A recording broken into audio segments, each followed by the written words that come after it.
Bannayuganda mwena nsanyuse nnyo okubalaba. Mbaaniriza mu kitundu kye tulimu ekyeruweero wano wetusangibwa ku kyalo kye bayita Kitwalanyi village, kisangibwa mu Makulubita sub-county mu Katikamu South constituency mu Luweero district. Nze amannya gange bampita Darlen Kamusiime, nazaalibwa mu mwaka gwa 1976. Omwami gwe bayita Canon David Kawawa ne mukyala we saawa zino omugenzi mukyala Alice Kawawa. Ndi mutuuze ku kyalo kino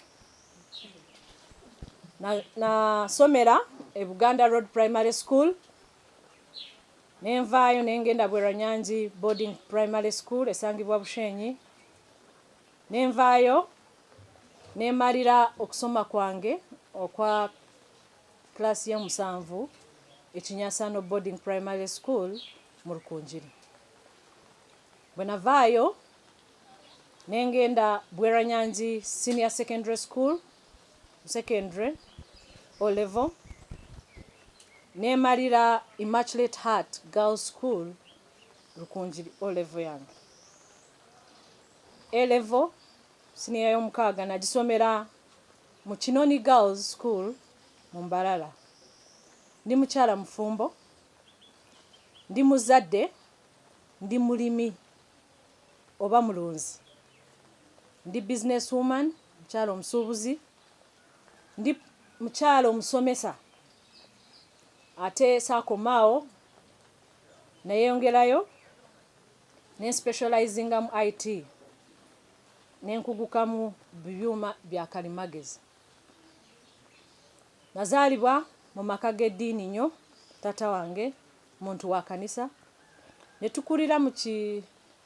netukulira mu famire nga emanyi Katonda. Olwekyo nkyenyumirizaamu.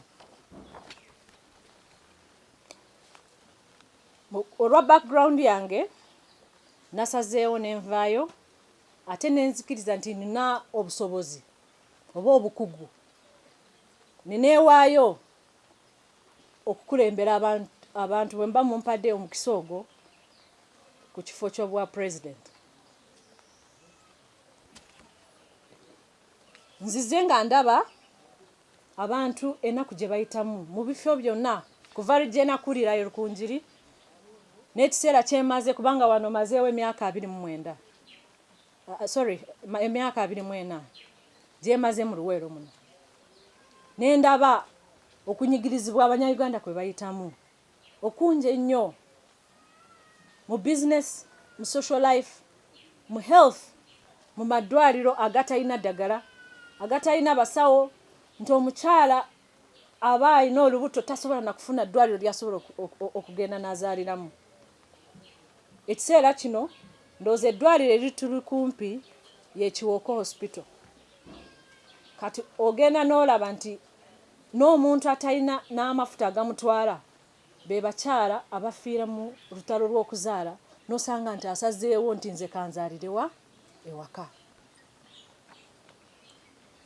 Nze nayesimbye ku independent, naye nesimbye nyagala Abannayuganda bonna twegattira awamu mumpe emikono. Right now tuli mu consultations, Electoral Commission yatukiriarinze tugende twebuuze ku Bannayuganda, era wano ndiwo okwebuuza ku Bannayuganda n'okubabuulira nti ndina ekirooto, ate ekirooto ekyo ndowooza Mukama gwe mukisa gwampadde okukibabuulira, okwesimba nga president w'eggwanga lino. Gavumenti yaffe ennungi, tugyagala nnyo, naye twagala kubeebaza nti waliwo bye basobodde okutukolera, naye waliwo ebintu ebimu ebigaanyi. Ate ekiseera ne tulaba nga kiweddeyo. Chance gye tuwadde gavumenti nnene nnyo, mwaka ku mwaka ebintu bisigala tebikyuka. Namwe mujja kunjulira nti mwayise mu luguudo lw'endege ne mululaba, ate nga ndege weewano gavumenti ya NRM yatandikira. Batwerabidde mu sectors zonna eza economy. mu byobusuubuzi emisolo mingi, marwaliro tewali ddagala.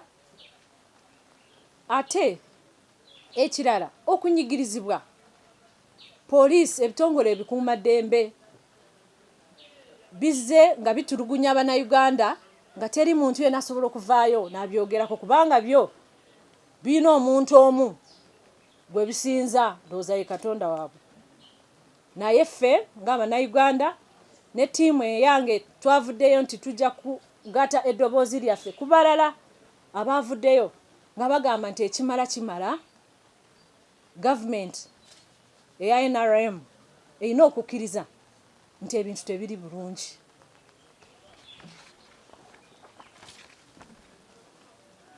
Njagala kwebaza abantu bonna abatuwadde, abatusapootinze, abatuwadde emikono, abavuddeyo ne twegatta awamu okutwala ensonga eno mu maaso. Ku kirwadde kino ekyatulumbye, nkubiriza gavumenti okuvaayo etandike eyigiriza abantu. Kati oyinza otambula mu madwaliro amatonotono n'aga private, tosobola kufuna sanitizer nti osobola gikozesa mu kiseera nga kino. Buno obulwadde obwatulumbye bwatandikidde China ate ne buweyongerayo ensi yonna. Bulwadde bubi nnyo, butambulira ku sipiidi y'amaanyi. So tulina nkubiriza Abannayuganda mwenna okubwewala. Tegeezaako muliraanwa, tegeezaako owooluganda, mugambe nti obulwadde bwatulumbye naye kiva ku ffe okusalawo okulwanyisa obulwadde buno. Njagala kwebaza abantu bonna abazze olwaleero. Nga bwenyogedde, wano tuliwo nti tuzze mu bitundu byaffe okwebuuza ku bantu, kubanga Electoral Commission yatuwadde olukusa ate ne poliisi ne tugitegeeza nti tujja kuba mu kifo kino okwebuuza ku bantu okw'ekirooto kye ndina eky'okwesimba ku bwa pulezidenti. Njagala kwogera ku nsonga ezimu eziruma Abannayuganda. Ensonga ya business. Nze ndi muna business, I'm a business woman. Naye emisolo gitumazeemu amaanyi. Bagenda ne bakugerekera omusolo, the executive oba government enkulu eya waggulu tefaayo ku muntu wa wansi okumanya nti Luweero Kitwalanyi village bwe mba ngenda kugereka omusolo ogw'akatale nagenzeyo nendaba abantu baayo income yaabwe eyimiridde etya. Nagenzeyo nendaba biki bye batunda ebivaamu akasente. Naye ne bayimirira eyo n'ogenda okulaba nga bakugerekedde omusolo gw'otasobola nga ne omwaka esente ezo tosobola kuzikola. Ekyo twagala tukivumirire nti tekitusanyusa ate tetukyenyumirizaamu mu Uganda yaffe. Abasuubuzi kubanga nga bwe nabagambye banyigiriziddwa nnyo. Ba investors oba ba musigansimbi be tufuna mu ggwanga lyaffe batumazeemu amaanyi. Oli ajanga investor, abamu balina ebintu byabwe mabega bye baleeta mu African countries oba amawanga ga Africa nabo nga banoonya sente. Sigamba nti bonna naye abamu. Nosanga nti oli immigration ya clearinze nga investor nemuwa ne work permit naye n'omusanga eri wansi na bugabo ng'atunda engato, ng'atunda handbags, ebintu abantu baffe Abannayuganda byabadde basuubula. Ate n'osanga nga competition eyo eri waggulu.